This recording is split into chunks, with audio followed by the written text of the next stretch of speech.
Чакай малко, това динозаври ли са? В картина от 16 век? За да разберем какъв праисторически сюжет се разиграва тук, трябва да дръпнем камерата назад и да огледаме целия пейзаж. Това е шедьовърът на Питер Брюгел Стария от 1562 година, наречен Самоубийството на Саул. За тези, които са проспали часовете по история, ето малко обобщение.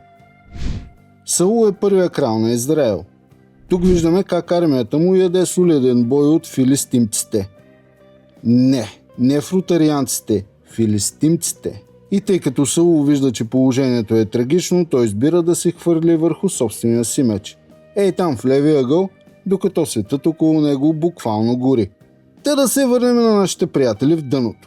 Да, наистина изглеждат като бронтозаври, които вървят с войската, но след като разгледахме обстойно епохата, можем да дадем категоричен отговор. Това не са динозаври, това са камили. И защо изглеждат така? Представете си Европа през 16 век.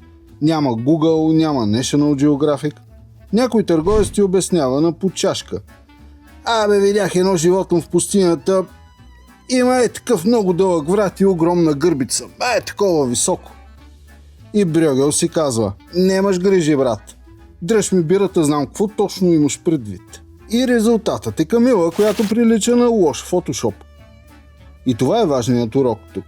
Старите майстори са велики, но не приемайте всичко в картината им за чиста монета. Понякога историята на изкуството е просто един много дълъг развален телефон. Абонирайте се за канала, защото изкуството е пълно с брутални грешки.